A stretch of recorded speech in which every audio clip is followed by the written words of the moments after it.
Hello, everybody, and welcome to your 2023 year ahead horoscope for Capricorn rising. Of course, you can watch this video if you're a Capricorn sun, but it might make a little bit more sense and resonate more if you watch it from your rising sign. Anyway, in this video, I'm going to first open up about the major transits of this year so we can kind of give a good glance of what this year has in store. Then I'm going to be going into advice for Capricorn risings. This is going to be mindsets to have, things to keep in mind to make sure you have a successful year. And then I'm going to be going month by month into 2023 and going over the major highlights of each month. So make sure you like this video so you can come back to it throughout the year and check up on the predictions as well. Leave me a comment below. Let me know what months you're looking forward to. Let me know what you're not looking forward to. And let me know if you have like plans or projects this year that line up with the astrology. I'm really curious to know about that. So number one, this is a two-part video series. I just did a video going into the transits of 2023 and talking about them in detail. So make sure you check out that video because this video is just meant to talk about how it's specifically going to be impacting you. But major transits of 2023, really what we've got going on is Saturn moving into Pisces. This is going to be great for you guys. As Saturn ruled people, it's about time Saturn gets out of its home signs. Some of you may not like that. Some of you are probably looking forward to it, but I actually really like this for you guys.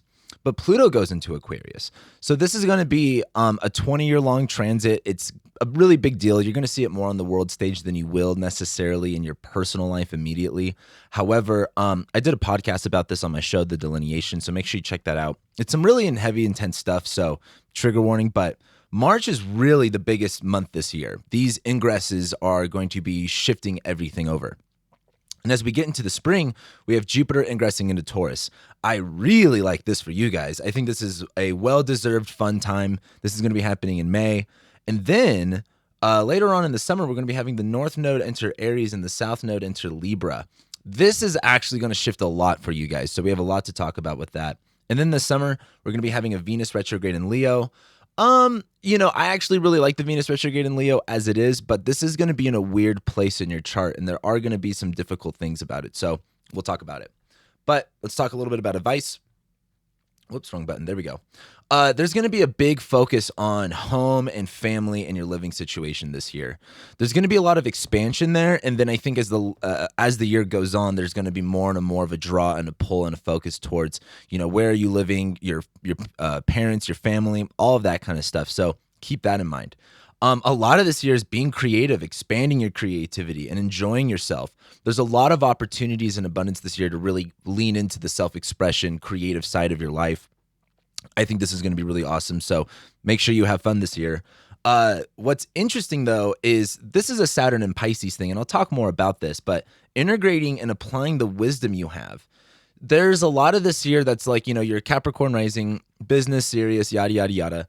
But this is a big year of like really applying what you know, and that's going to take an open mind. I don't want to say Capricorn risings or even Aquarius risings are like rigid. I think you guys can be, but this is really going to, I think, challenge the order and structure that you normally do things, and this is going to require you to be adaptable and changeable. And also letting go of jobs and careers. Later on in the fall, there's going to be a pretty big shift in your work. And I think if you are in this vibe of like, yeah, you've kind of felt that coming around, I think that's something you should lean into. So let's go ahead and start talking about it. The first thing that we have going on this year, I'm going to actually talk about Mars stationing and Mercury stationing here in just one moment. I didn't make this a highlight simply because this isn't something that is going to be too new, but as we go into the new year, Jupiter is going to go back into Aries. So Jupiter was originally in Aries in May, June, July, August, September, October, and then it dipped back into Pisces. Well, as we go into the new year, Jupiter is going to go back into Aries, and Jupiter again is, expansion, hope, belief. It's going into your fourth house of your home, your family, and living situation. So there was probably things that had started in the spring and summer around family, living situation, expanding it, moving somewhere bigger. That is going to be a bigger theme as we start the new year. However, if you're kind of expecting this, New Year's Eve or this New Year's Day to be like very inspirational and new year, new you might have a few problems with that. And the number one thing I want to talk about is Mars stationing direct. This is really the first highlight that we have of January. Mars has been retrograde for quite some time now. Mars has been in Gemini for, at this point, 6 months. We still have another 2 more months of Mars in Gemini. But Mars has been in your 6th house of work, labor, routine, health, habits, pets, coworkers. Mars is fights and conflicts and, inflammation and being stressful, right? And Mars has been in your 6th house of health, so maybe you've had some health issues come up. Maybe you've been working 2 jobs and going back and forth, and it's been very exhausting. That all starts to come to, I don't want to say an end, but Mars moving forward from August, September, October in your 6th house was like maybe doing 2 things, right? Doing 2 jobs, juggling 2, routines. But then as Mars retrograded, you kind of had to focus in a little bit more and maybe choose one, or, maybe not put so much on your plate. Once Mars stations direct, I think you're going to be able to get in, start to juggle your life a little bit better. I think this is when you're going to be able to handle 2 things at one time. It might take a little bit of a relearning and kind of changing and adapting your routine and schedule. But once Mars stations direct, this is going to feel like, okay, now we can finally move forward with all of the work stuff that we've been doing. Well, for you guys specifically. And so this is where I really think the beginning of the year is really going to, that energy of starting new is really going to come in. And then Mercury stations direct. This is the other thing. This is like a week later. This is where I really feel like the new year is really going to kick in, because we have Mercury entering shadow right in the middle of December of 2022. Then it's going to station retrograde right before the new year. And this is all in your 1st house of yourself, your body, image, just prominent things in life in general. So Mercury is going to retrograde the first 3 weeks of January, but when it stations direct, this is when that clarity sets in. Mercury retrogrades are rethinking, replanning, reorganizing. This is in your 1st house of yourself, who you are. Mercury retrogrades in the 1st house are kind of big deals. They really help you look at your life and yourself in a different way, for better or for worse. And Mercury is going to be retrograding, and then once it stations direct, again, this is where it's Mercury and Capricorn. You get a plan together, you get organized, you have a system, and I think, again, Mercury rules your 6th house of health, and it's in your 1st house of your body, so maybe this is some health stuff, some diet stuff. Once Mercury stations direct, it's going to feel like you are actually moving forward. But then we move on to February, and there's not much going on in February. I've been talking about February being like the calm before the storm that is March, because a lot of things happen in March. But Mercury just leaves shadow. So again, when Mercury stations direct, there is this feeling of like, okay, I've gotten that cleared up. Okay, now I know what to pay attention to. But then when Mercury leaves shadow, you finally get to move on into new territory. So pretty much by February 7th, this is going to be wrapping up everything that you've been dealing with since the middle of December. So this is where you get to move into new territory. And by the time you get into February, again, this is where the newness energy is really kicking in. But that brings us to March. March has a lot going on in it. The first thing that we have going on in March is Venus conjoining Jupiter in Aries. This is really on the 2nd, but this is in your 4th house: home, family, living situation, roots, heritage, your parents. So again, by this point, Jupiter's already been flying through there. You already got a little bit of a taste of what Jupiter in Aries was like in the spring. And so what's interesting about this is Venus is in detriment in Aries. Venus doesn't do well, quote unquote, in Aries. Venus rules Libra, and Libra is about like relationships, peace, balance. Aries is about like war and conflict and things like that. But Venus in Aries is very like taking what she wants, very like going out of her way to go get what she wants. And it's conjoining Jupiter in your 4th house of living situation, home, family. Venus rules your 5th house of love, romance, sex, pleasure, children, recreation, art, music, self-expression. And it's conjoining Jupiter in your 3rd. Venus also rules your 10th house of your career, and it's in your 4th house at this time. So this might have to do with work, creative stuff, having the space to do it at home. Jupiter rules your 12th house of like isolation, and it's in your 4th house. So like finding private spaces to spend time alone, essentially. It's also ruling your 3rd house of like schedule and day-to-day routine. So it just sounds like you're doing a lot of fun stuff at home. It's on Chiron though. So there is this kind of like painful healing to it. Chiron is like the things that you have to do to heal, but they don't feel good. I always like to analogize it as like pouring alcohol in an open wound. It's going to clean it up, but it doesn't necessarily feel all that good. So that sounds really good. I really like that for you guys. But then Saturn enters Pisces, and this is huge for you guys. I want you to think what has been going on since the end of 2017, beginning of 2018. Saturn was in Capricorn in your 1st house. You are ruled by the planet Saturn, and it transit your first house of like yourself, your body. From 2017 to 2020, there was this huge recognizing of who you are. And that was from taking on discipline, taking on responsibility, being more mature, whether you asked for that or it got kind of thrown to you. Then your ruling planet Saturn still continued to be in its home sign when it entered Aquarius. And this brought up all the money stuff. A lot of the Capricorn, archetype is very business and organized related. And I can imagine as a Capricorn rising, your ruling planet being in your second house in its ruling sign is like having to get serious about your money, your finances, your resources. And that was something that was taking place all of 2021, all of 2022, and a little bit into 2023. But we finally move on to that, and Saturn now enters your third house. Saturn's going to be entering Pisces, which it doesn't rule, but I want you to think about something. Saturn in Capricorn is about like building physical walls. 2018 through 2020, all you heard was build the wall. Saturn in Aquarius is like that mental divide, that societal divide. Think about the Berlin Wall. The Berlin Wall got constructed when Saturn was in Capricorn, right?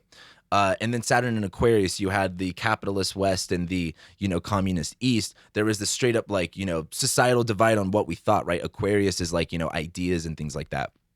The Berlin Wall came down when Saturn entered Capricorn again in the 80s. And so that wall came down back to the walls, and then Saturn and Aquarius, there was this kind of like, differences in opinions. And then, the Soviet Union came down. We're kind of in that similar fashion right now. Saturn in Aquarius was the societal divide. And as Saturn goes into Pisces, Pisces is all about integration. Pisces is all about like healing and safety and transcending self. And so there's going to be this part of you that might have been rigid over these past 4, 5, 6 years. And this is where it's time to loosen up a little bit. It's going into your third house of communication, technology, short distance travel, siblings, neighbors.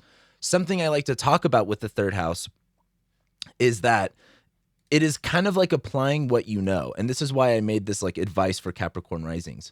The ninth house is like higher education, where your pursuits are, what you strive to learn, versus the third house is how you apply that knowledge. So a lot of these next 2 or 3 years as Saturn goes through Pisces is about really applying that wisdom. And it's Pisces, not every, it's when your only tool is a hammer, everything's a nail. And this is kind of the time to go into your tool bag and really look at like what tool, what measure is going to be appropriate for the situation. And that's going to, again, Saturn in Pisces is taking an open mind, looking at things for what they are, as they appear, not necessarily for what you think they are. So that's a really big shift. And then, that's on March 7th. That's right after the Jupiter-Venus conjunction. But then it gets really crazy for you guys. March 22nd, Pluto enters Aquarius. Pluto has been transiting your first house since 2008. So, this has been a 12-year, 14-year long transit. So, anyone's going to be changing in a period of 14 years. But Pluto is about fear, power, corruption. And it's been transiting your first house for 14 years. And, it's also in Capricorn of systems and regulations and, traditions and government. And so there's been a lot of really powerful transformation that has happened with your guys' sense of self, your body, your image, who you think you are since 2008. That all moves forward and goes into your second house of money, finances, possessions, food, resources. I think the feeling of Pluto leaving your first house is it's going to be like one of those things of, you don't realize how heavy it's been until it leaves. And that's what I really think March, there's a really big loosening of your guys's, I don't want to say character, but like this is, I haven't been this deep in a lot of these horoscopes, but this is like, I just kind of think about the Capricorn risings and everything you guys have gone through, and it's going to feel like a giant weight off your shoulders. Now, Pluto is going into your second house, where Pluto is, again, fear, power, and it's going to be in your second house of money. So this is really going to be over the next 20 years, you transforming your relationship to money, finances, resources. Pluto in Aquarius, there's going to be this power and this fear to bend to the knee of, it's the Aquarius stuff. It's the dystopian, society, groups of people.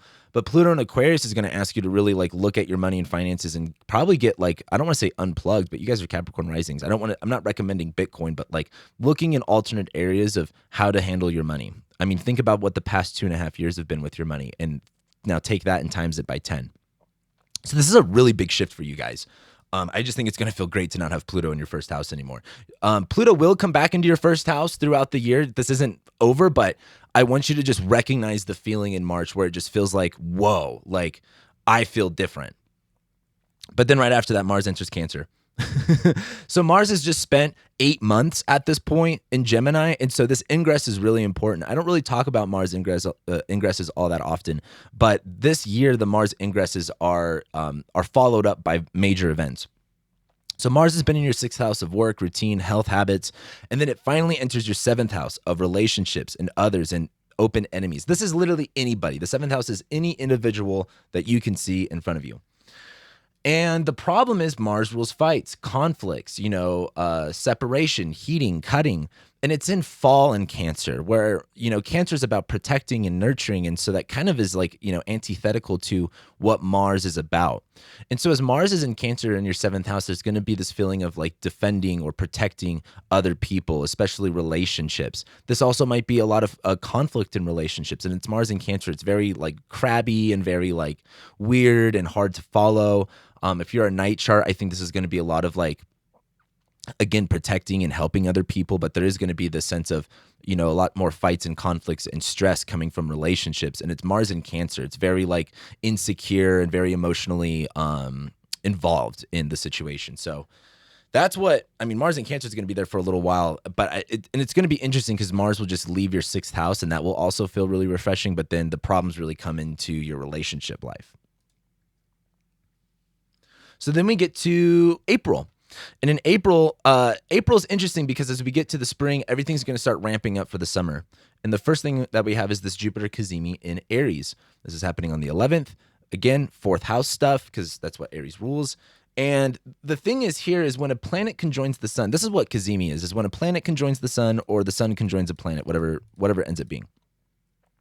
This usually restarts that planet's energy. It kind of refreshes that planet's energy in a sense, and something new begins.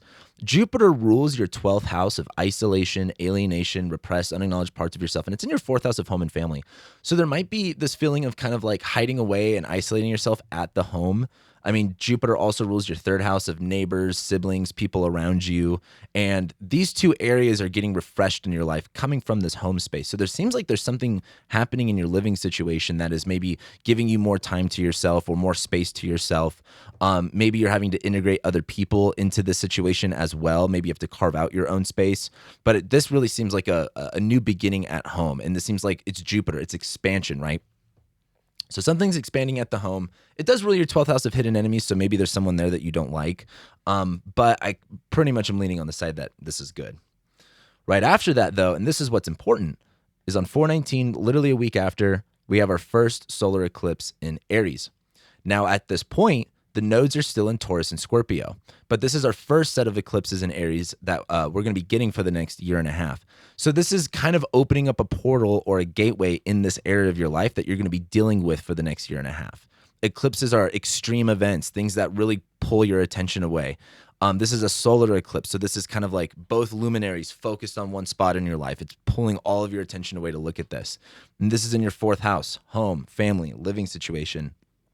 There's going to be a lot of things this year that pull you more towards the being, I don't want to say like a homebody, but being really involved into your living situation and home life, whether that's, something happening with your parents, something, having a kid, moving, or I'm not really sure. I would be really interested as to what this is for you guys, but this is some type of reset, restart when it comes to the living situation, home and family life. And it's Aries, right? This is, an initiatory, maybe combative, maybe, fun and adventurous new start. But then we get into the middle of eclipse season, and right after that, we get what I'm calling the first Mercury retrograde of the year in Taurus. This is happening 2 days later, and this is what's interesting. It's in your 5th house of sex, passion, creativity, arts, children, recreation. Mercury retrogrades symbolize a time to rethink, replan, re-strategize, and Mercury stations retrograde right on Uranus. Mercury rules your 6th house of health, habits, routines, work. Mercury rules your 9th house of spirituality, religion, and it's going retrograde in your 5th house of creativity. So there seems to be a rethinking of the creative part of your life, the sexual part of your life, the fun part of your life. and it's conjoining Uranus. So there's something like random that occurs. There's some destabilizing event or some sudden insight that kind of changes your perspective. Now, what's important about this is as we talk about next month in May, Jupiter is getting ready to move into Taurus. And this Mercury retrograde is going right over this spot in the sky where Jupiter is going to be. So this is kind of like getting your house ready for guests. Mercury is getting the house ready, your fifth house ready for Jupiter to come in and to expand this area. So this might be, changing your since Mercury rules your sixth house of work and schedule, changing a little bit of your work and schedule to fit more creative, pursuit, more recreation in your life, more fun stuff in your life. So then we get, again, this is in the middle of eclipse season. We go to May, and then we have our last lunar eclipse in Scorpio. This is happening on Cinco de Mayo, and this is in your 11th house of community, networks, friends, career. Well, sometimes it's your career, depending if your midheaven is there. But the big thing here is since January of 2022, the eclipses have been in Scorpio and Taurus. And I want you to think about the middle of May of 2022 and the beginning of November of 2022. Those were the major eclipses we had in Scorpio. So that was really the hard work. This is just the last cleanup. And the analogy I've been using for everybody is, if you've ever moved a house before, there's the day where you move the big furniture and all of the boxes. And then there's the day where you do the last cleanup, where you do the sweeping, the mopping, and clean the windows and stuff. You have already moved all of the big furniture. You've already gotten rid of a lot of this stuff. Now it's just time for the tiny details. And this is a, eclipse in Scorpio on the South Node. This is, something to purge, something to get rid of. And it's emotional. It's your 7th house of relationships and your 11th house of friends.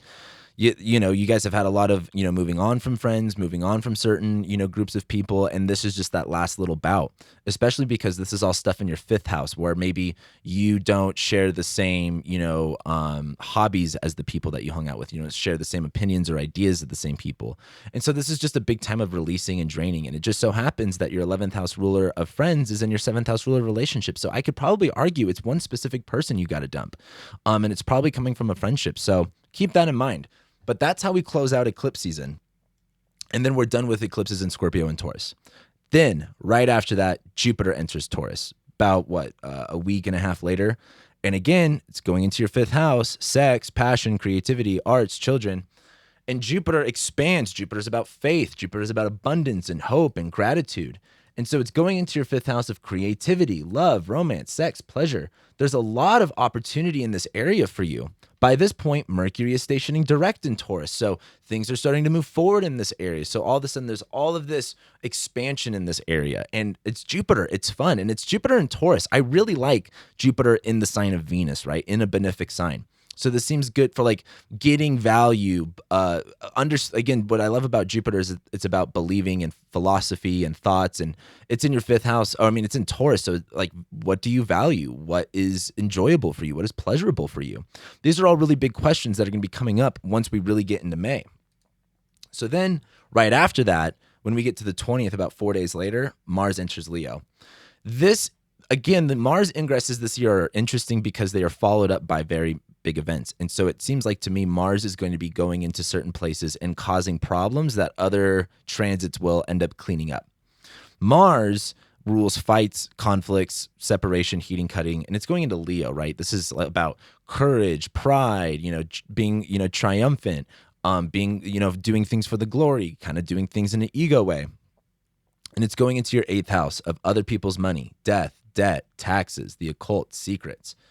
And so Mars going into your 8th house might cause some stress. It might cause some anxiety, especially around money, because Mars is going to go opposite your Pluto here in your 2nd house and square your Jupiter. So I think a lot about money stuff is going to get brought into play here, whether you owe money, whether you're in debt. Mars does rule your 4th house of home and family, and it's going into your 8th house of death, and Venus will be retrograding there. So this might bring up some death in the living situation kind of stuff. But this is really where just more inflammation and problems come from other people's resources, right? Relying too much on other people's resources or other people using your resources. Pluto, my bad. Mars rules your 11th house of friends, and it's in your 8th house of death and transition. And so this just seems like another big time for changing the friendship part of your life. We get to June. And the first thing that we have going on June 1st is Jupiter conjoining Rahu, better known as the North Node, all in your 5th house still. But what's interesting about this is Rahu, the North Node, is this point in the sky that represents where the eclipses are at any given time. And the North Node pulls you in this intense direction to go somewhere, for better or for worse. And it's been in your fifth house of love, romance, sex, pleasure, children. And when like the North Node is already known for like over consuming, but then you get Jupiter involved, and Jupiter is like Jupiter does things, go big or go home. It's very excessive. And so this just seems like a lot coming in this area really, really fast. Mercury is also out of shadow at this point and moving into a new part of the zodiac. So it just seems like so much more fifth house stuff is coming in at this point, more than you might anticipate, more than you might expect. It's Jupiter, again, it's Jupiter and Taurus. So like, again, values, stability, love, connection. It all seems really, really good. But my thing is like, the fifth house rules partying and vices. Make sure you're not overdoing it at this time, because this is like extremely overdoing it. And, I don't want you to get in trouble. Jupiter also rules your 12th house of the subconscious, and it's in your fifth house. So like, don't drink the pain away, essentially. But then about 2 weeks later, as we get into the middle of June, Saturn stations retrograde. It's still in your third house, communication, short distance travel, applying what you know. Also rules like day-to-day schedule stuff too. The third house is like the junk drawer of astrology. And the thing is, Saturn moving into a new sign and being direct is like taking on more responsibility, taking on more obligation, being more of an authority figure. But when Saturn stations retrograde, this is where the challenges of being in these new positions come up. Saturn retrograde is like having to really learn the discipline and gain the maturity to handle this area. Because while you might have been given more responsibilities and duties in this area and more of a sense of feeling of control, this is the learning curve. This is where you have to grow into the shoes of being that adult, being that, sense of being that mature person, and understanding where you need to, again, learn, apply things. I think when Saturn goes retrograde, I think you're going to be questioning, again, how am I applying what I know? Where do I need to change? I think this is going to be the moment where you realize, oh, I still have work to do. And that work is really, again, learning how you can be fluid with how you apply your knowledge, how you apply yourself. This has to do with, again, siblings, neighbors, communication. It's in Pisces, being, back and forth with things, kind of being a gatekeeper at times. As Saturn goes retrograde, this is, again, just kind of applying the discipline and really going through the learning curve, because not everything with Saturn is just handed to you, as you guys probably know, because you guys are Capricorn risings. But then Venus enters shadow. This is happening 3 days later, and as you might have looked at the chart, Venus has already been in Leo at this time, but she doesn't enter shadow till the 19th. So what's important about this is when all of the Venus retrograde topics really come up. Venus rules your 10th house of your career, and it rules your fifth house of love, romance, sex, pleasure, children. And as it enters shadow, Venus in Leo, it's with Mars here, so there's a lot of drama going on in this area. Maybe you're too into people's business. The 10th house rules, again, like career, bosses, and it's in the 8th house of other people's resources, so maybe getting, involved in other people's drama. Also, it rules your fifth house of kids, getting involved in your kids' drama. But Venus enters shadow here, and this is evening star Venus. Evening star Venus has things come to her. And this is Venus in Leo, so this is like attention, being witnessed, being seen, being glorified. And it's in your 8th house of like anxieties, secrets, death, rebirth, if you want to say that. And so this seems like a lot of like being witnessed and seen in very uncomfortable ways, or maybe you're just too, aware of your insecurities at this point. This is also going to be a really weird thing with like love and romance and sex and creativity. Like if you have art projects at this time, I think you're going to go through some stress of like wanting to, see things a certain way or wanting it to be experienced a certain way, but you're not being like witnessed or seen the way that you want it to be. And so what's important about Venus being in shadow is this is where we're going to be coming back to in a few months. So there's something that's happening here on the 19th that's going to stoke that's going to be a moment where, again, you come back to with a completely different value. Venus retrogrades are like value shifts. And by the time we get back to this in a few months, this is where it's like, oh, I'm clear where my values have shifted in this area. But this is where I think you realize that you don't value this anymore, or at least that question is starting to come up. Then we get to July. Mars enters Virgo. What's important about this is we're going to have a Mercury retrograde in Virgo. So again, Mars is kind of causing the problems that we're going to be seeing there. Mars is fights and conflicts. In Virgo, it's being, orderly, organized, sterile, being very specific. Mars in Virgo can be hypercritical, and it's going into your 9th house of spirituality, religion, far distance travel, higher education, publishing, social media, teaching. And the problem with this is, I mean, for one, Mars is going to go opposite Saturn at some point. So this is going to be a pretty stressful moment of like, hey, what do you know? Are you applying what you know? What are you doing? And I think you might just get really hypercritical and maybe feel like you need to learn more, and maybe feel like you need to like, oh, well, I need to learn this and I need to learn that. And maybe you don't. Maybe you do, but I wouldn't stress about it, because I think if you're stressing about the specifics, you're missing the point of Saturn and Pisces. Saturn and Pisces is like, hey, like, you can learn, you can learn everything, but if you can't apply that knowledge, then like it doesn't matter. So Mars enters Virgo. We're going to be having a Mercury retrograde there in just a moment, but that's going to start causing, problems. Mars in the ninth house is always like, I always like to call it like shaking your fist at God, maybe having a lot of spiritual questions that aren't being answered or frustrations. But then we get to the middle of July, and on the 18th, this is when the North Node and the South Node enter Aries and Libra. This is a really big shift for you guys. We already had an eclipse in your fourth house, so you've already kind of got an idea of what's going to be happening. But as the North Node goes into your fourth house, this is now where the bigger draw and the bigger pull gets pulled into your home, your family, your living situation, roots, parents. But the South Node is this purge, this drain, this uneasy feeling, this exhausting feeling of something you have to let go of. And this is going into your 10th house, career, legacy, reputation. And that doesn't mean you need to completely ruin your reputation. But what that does mean is there's probably something around career, around work, around what you're doing that has to kind of move on. Because there's going to be more of this draw and focus on your living situation.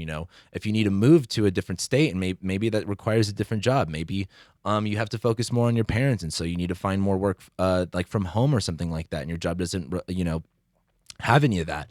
So this is just really where the South Node going into Libra too. It's like Libra, so this is like peace, justice, balance, and this is going to be an unbalanced time where the South Node in Libra is like, hey, this may not be fair, this may not be right, but the North Node is in Aries, like this is where you got to go, this is what you got to do. So that's a pretty big shift, but we've already gotten an idea of what's going on in this area back earlier in May, right? Yeah, May. Then when we get to July 22nd, Venus stations retrograde. So as Venus has been an evening star, there's been all of this, incoming attention. And as Venus goes retrograde, this is where your value really shifts. This is your fifth house of children, love, romance, sex, pleasure, creativity. Venus going retrograde in Leo in your eighth house is like changing your connection to it. There's going to be this death or this rebirth of that area for you. This also rules your 10th house of career. And this is right when the South Node enters your 10th house. So this is really undergoing a change, a value shift when it comes to other people's business. This might have you being more involved in other people's business and maybe doing that more for work. But Venus is also like in retrograde in Leo in the eighth house is like maybe not liking the way you're being perceived and having a lot of like self-image issues. Pluto is now back in your first house. But this is really going to shape, differentiate, I think, your relationship to debt, other people's money, other people's resources. And more importantly, I want you to think about the last time Venus went retrograde in Leo. Venus retrogrades in the same sign every 8 years. And the last time was summer of 2015. So I want you to think about what was going on in summer of 2015 for you, because there's going to be something about that time period that you kind of come back to in a new way. So then we get to August. Then this is like 3 weeks later on the 13th, we get the halfway point of the Venus retrograde. So as Venus stations retrograde, this is where that value shift occurs. But the Venus Cazimi part, again, this is refreshing that planet's energy, that planet's narrative. This is like when the reality of that clicks. This is like, oh, I do value this differently. Oh, I do see this differently. Oh, I am changing my work and my career related to shared resources, inheritance, death, other people's money.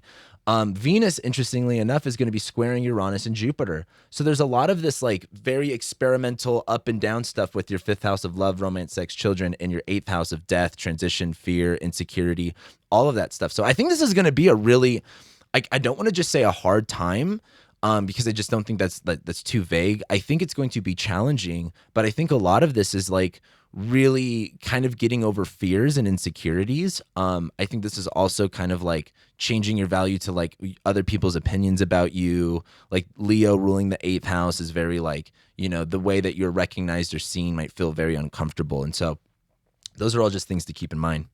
So we get to that halfway point, and this is where you realized where your values have shifted. This is where like a literal rebirth happens. Then after that, on the 24th, Mercury stations retrograde in Virgo.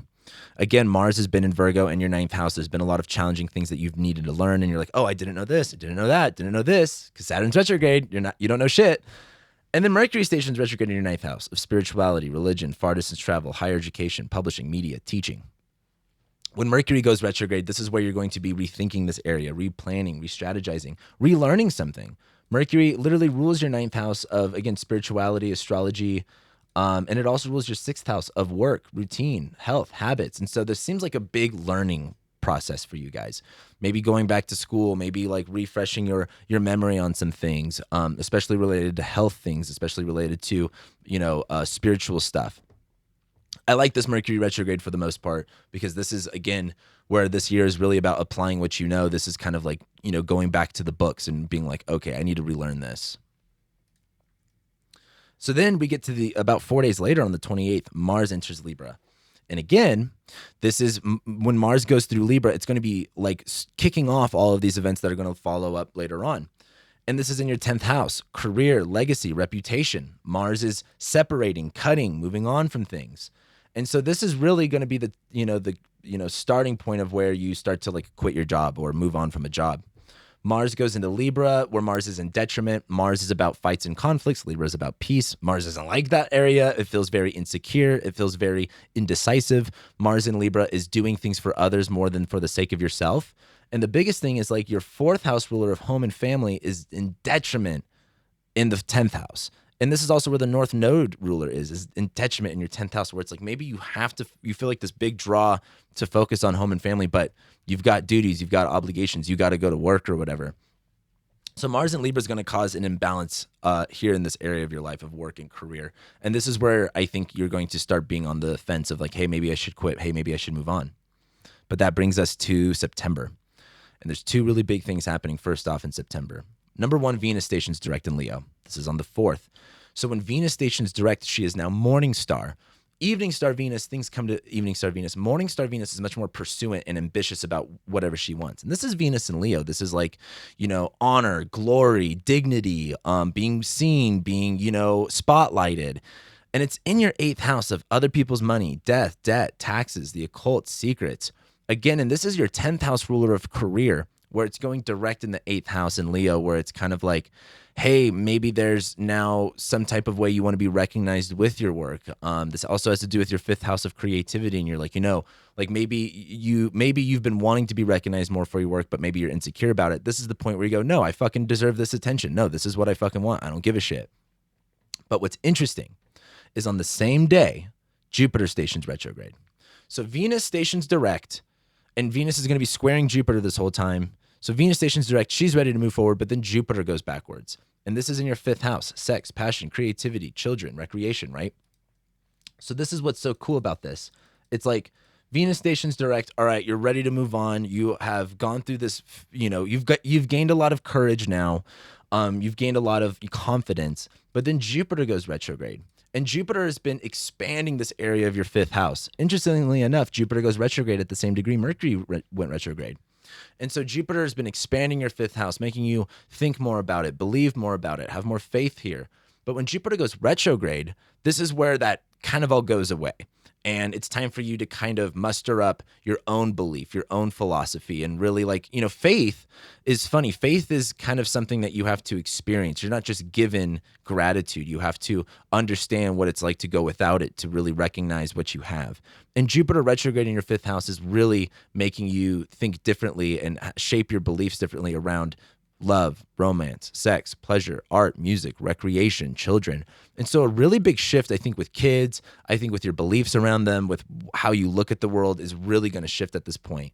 And this is going to be like, hey, Venus is direct in Leo. You've got this confidence. Well, now, it's one of those things of, while you might have the confidence, this is going to be a learning period of really you might go without your faith for a minute. But that's the time to be the most faithful when you're not getting, when you're in that ebb in life. This is you've been in a flow period. This is an ebb period when it comes to the 5th house stuff. And Venus is moving forward in Leo, where you kind of just have to go out of it in a confident, way.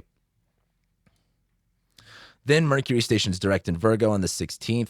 This is, again, still in your 9th house, spirituality, astrology, all of the fun stuff. And this is where things start to get cleared up, where it's like, okay, This is what, like, again, maybe you thought you knew something. Mercury goes retrograde. You have to hit the books again. And the Mercury stations direct. We're like, oh, now that I've rethought about this area, now I know how to apply it. It's very Mercury and Virgo, like understanding the right techniques, understanding the sophisticated, detailed parts about it. And so this is where I feel like you're going to be able to move forward, especially too. This is your 6th house: work, health, routine, day-to-day activities. And it's in your 9th house. Again, publishing, social media, broadcasting, beliefs. There's something about this area that starts to really clear up and starts to make sense.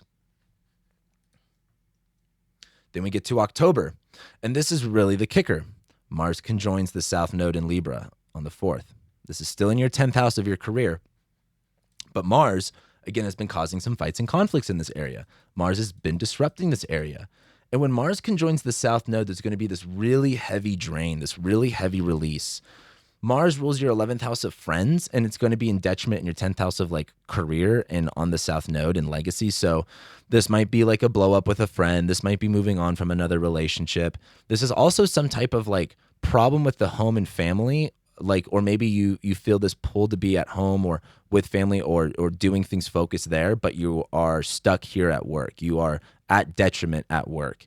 And so I think a lot of you will probably quit your job around this time, or at least this will be the moment where you're ready to quit, because we still have more things to come up here. But this is really just, and it's Mars in Libra too. It's just really like, hey, this isn't fair. Hey, this isn't what I like. Hey, this is, Mars in Libra can feel very doormat too, of like, you might be like, fuck, I guess I have to do this for other people. Like if you have commitments, you have prior commitments, you have to do what you have to do. And this is that feeling of like, wishing that you didn't have that commitment. But then right after that, like literally like what, a week and a half later, Mars enters Scorpio, and it goes into your 11th house of community, networks, friends, and sometimes your career, depending on where your midheaven's at. And the big thing here is the South Node has been going through Scorpio for quite some time, and you've already had this big release and this drain of friends for a little while. When Mars comes here into Scorpio, I think this is where friendships are going to be revitalized again. Mars in Scorpio it's in its favorite sign. There's all this energy here. I think also too, related to your living situation, home and family, that seems to get better. That seems to have more energy at the same time. But Mars in 11th house is like, there will be fights and conflicts with friends, and it's Mars in Scorpio. It's going to be a little stingy. But I think at least at this point, there is this sort of knowing who you're connecting to and making deep connections with the people around you. I mean, Mars is also, trining Saturn here really well. So this seems very supportive with friendships. And that's going to be important for here in just a little bit. But then right after that, 2 days later, we have our first solar eclipse in Libra. We have not gotten an eclipse in Libra yet, but this is in your 10th house, career, reputation, legacy. And if eclipses are these like emergency events, things that take all of your attention, this is on the South Node. This is a getting rid of, a drain of trying to find peace, trying to find balance.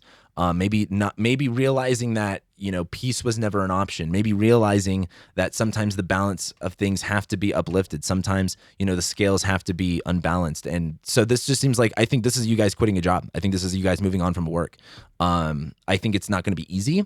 Venus is also now out of shadow, and she's had fallen in the 9th house of teaching, and she's opposite Saturn. So there's a lot of really struggling stuff with the work stuff that I think is going to be going on.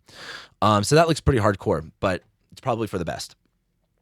Then we get to November, and this is where Saturn stations direct. Again, 3rd house, communication. This is where you realize where you go, okay, I've grown up, I've done the hard work, I've learned my lesson. Now it's time to really apply this new discipline that I have mastered. So again, this is in your 3rd house of, applying what your siblings, neighbors, family members, like aunts and uncles, people around you, short distance travel.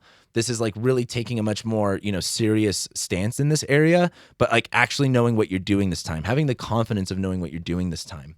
So this is where things finally get to move forward, where it's like, okay, I did the discipline, I did the hard work. Now I feel like I've matured to a new level. Then right after that, on the 17th, we have the Mars Cazimi in Scorpio. Again, a Cazimi is a planet resetting itself. And oftentimes Mars Cazimis are looked at as like the beginning of the hero's journey. But I'm calling this one the villain origin story one, because it's all in Scorpio. And what's interesting is while Mars is in Scorpio, it will be going opposite Jupiter and opposite Uranus.